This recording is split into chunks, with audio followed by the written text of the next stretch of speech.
Hey everybody, welcome back to another beautiful day in the real estate world. Today we're going to continue talking about AI. We're going to continue talking about what the effects are on the current economy and that it is overvalued. I got a lot of pushback, or a decent amount of pushback, I guess, for my videos talking about AI being overvalued. Now, I got my kid in here today. He's a little sick, so I'll be looking off to my left here to make sure he's doing okay. He's just sitting here playing with his toys.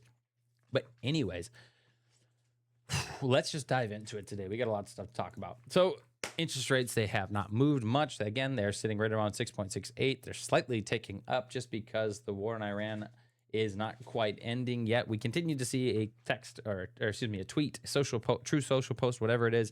Hey, the war's almost over. Hold on tight, you guys, and we'll see. Interest rates, they continue to stay pretty stagnant again until we see a deal. We're kind of seeing it play out neutrally, right? I mean, there's not really bad news. There's not really good news. There's not a war happening at this point. Still a ceasefire, continuing negotiations. When you have a buildup of anticipation, we'll find out here in the next week what things are going to look like. Now, first, Brent crude oil is now below $93 a barrel this morning. Kind of fell off a cliff this afternoon. Trump came out yesterday, said we're almost reached a deal with Iran. It hits $100 a barrel and then falls down to $93 a barrel. More than likely, we're going to touch that $92 to $90 a barrel by the end of today. We will see, but right now there's not a lot of positive movement in the oil market. Stochastic is looking weak, and the RSI itself is not looking very strong either. So we'll kind of see that play out. WTI crude, same concept, bounced off $94 a barrel, almost 95, which is that support or resistance, excuse me. And now we're bouncing off support, $88 a barrel.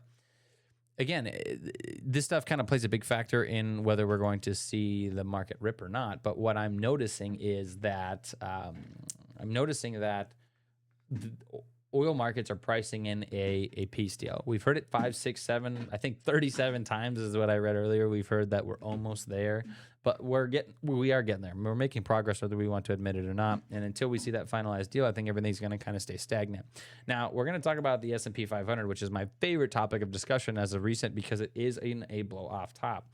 I still am going to tell you guys, take your profits out of this while you can and move it into a hard asset. You're going to thank me later. But that's okay. You don't have to if you don't want to. It doesn't lose. I don't lose sleep over it. It's your world, your money. If you think things are going to go up forever and ever and ever, go for gold. And to be honest with you, this market might rip to $8,000, per share for the S&P 500. This might go above $8,000. It very well could. I don't know if it will or not, but we'll find out. Right now, we're kind of seeing that retracement. So every major move, you need a little bit of a pullback, right? And then we see a higher high. We're seeing more dramatic moves. We saw a high, then we saw a bit of a pullback, and then we saw a new higher high, but then we saw a pretty dramatic fall. So we'll kind of know if something comes out this week and says that the Iranian war is continuing, more than likely it will show that we're going to go below that trend line. But I think we're going to continue moving up. I don't think we've hit the peak of this blow off top just yet. I think we have a little bit of time left. A lot of you are going to put a lot of money in at all-time highs, and I don't think that is a smart move. I'm not financial advice. It is whatever you guys want to do with your world, but one thing that I'm going to pay attention to today, which is what everybody gave me shit about, which was yesterday we talked about nvidia. Now, nvidia, in my opinion, is very overvalued. And the reason I say that is because everything points towards AI, computer chips, data centers, the whole kit and caboodle. Now, I could very well be wrong, but I mean, first off, we don't have sustainability for a lot of this product. We do, but we don't, right? Like the infrastructure itself is starting to really, it's starting to really get a little bit tougher. Energy grid system. I mean, if you know anything about the electric grid system, it sounds like again, I haven't delved too much into it, but it sounds like we're already overusing it, which is why we're looking at the opportunity to launch data centers into space where they can use solar power and at sub-zero temperatures. But anyhow, I'm not going to jump down that rabbit hole. My point is I still believe that nvidia is going to be overvalued because here's the thing. We are up, and this is where people can say whatever they want, but we are up to the all-time high, up 1,900% since October of 22. I'm sorry, but dude, 2,000% in 4 years does not justify the means. Like they have continued to see the growth, which is great, but just like every other major move, you're going to see a pullback, right? So let's start with NVIDIA back here. So when NVIDIA started, let's say our recent bottom before that was 2018, all the way to our peak in 1,000% return, November of 21. That was the peak of the bull market. And then from November 21 all the way down to the bottom was a 68% correction, which was right around the bottom, which was October of 22. What I'm trying to point out is it doesn't justify, like, it doesn't matter what people think. There is a time where the market will come down, and if you're buying at all-time highs right now, you're going to get wrecked. That just is what it is. It's the truth of the matter. I've been trading for long enough. I'm not a great trader by any stretch of the means. I am not a professional trader, but I can tell you, I can see cycles, and cyclically speaking, the market's going to correct, and when it corrects, we'll buy more of it. But right now is not a good time to get into something like nvidia. I guess maybe I'm biased, I don't know, but whatever. Now, something we really have to pay attention to is that Kevin Warsh is going to be having his first speech next week, Wednesday, and tomorrow the first U.S. inflation data from his term will come into play. The question is, are we going to be above 3.5% or below? Now, the Fed's goal was always to reach 2% inflation before it was always to make 2% inflation before pulling interest rates down again.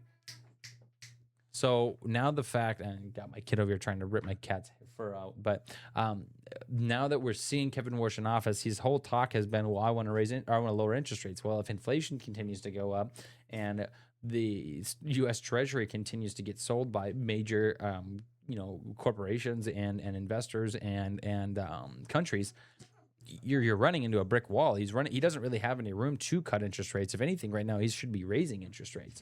So we'll kind of see that play out over the next 6 weeks here. Over the next 2 weeks, really. I mean, by next Wednesday, we'll kind of know exactly where his head is at the first meeting, and we'll go from there.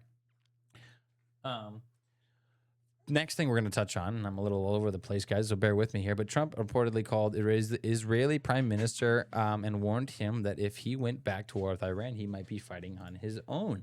So Iran continues to hit Lebanon with missiles, and it sounds like the United States is trying to interfere and become a neutral party for this, and Israel continues to attack. So we will kind of see how that plays out. But I think that's also a big portion why the deal isn't getting done with Iran, because they're tired of getting attacked for no goddamn reason. Like, I don't know exactly what's going on, but relatively the truth of the matter is Iran keeps attacking Lebanon and Israel, and it needs to be done in order for things to reach a neutral ground. We'll get there when we get there, but right now, I mean, that just is what it is. We saw attacks over the weekend. We saw a couple of attacks, United States and Israel. Sounds like we're moving towards the right track. I don't know. I'm not paying attention to every story that comes out because, quite frankly, it's just becoming noise at this point, but we'll continue on. Now, something that I always will continue to talk about is the AI being overvalued. And here's another thing that kind of sticks to it for me. This is insane. A used phone company with $931,000 in quarterly revenue has surged 3,600%, 3,661% in one day after announcing a $3 million AI deal. A $3 million deal added $95 million to the company's market cap, 31 times the value its deal itself. Inu Holdings, trades second-hand mobile phones out of Hong Kong. It signed a $3 million contract with Hong Kong-based AI provider to build an AI-powered sales agent system for its used phone sales business.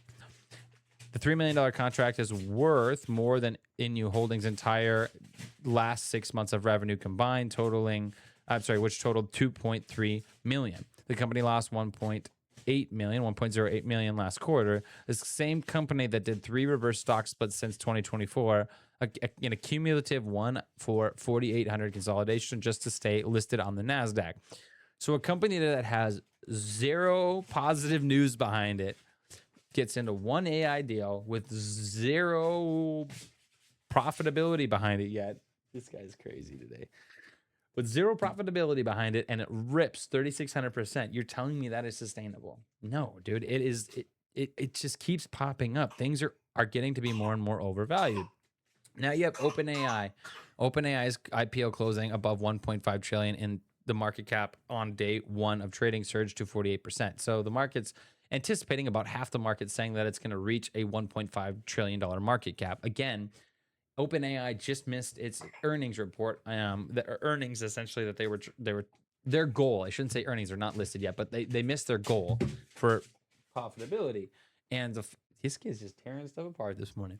But these companies don't have structure behind the AI yet. And I know I'm kind of all over the place. Tomorrow we'll dive in more when I'm a little more focused and ain't got my little terror razor behind me. But stuff like this is starting to pop up, and when this overconfidence shows up in the market, I'm going to continue to warn you that this is not sustainable.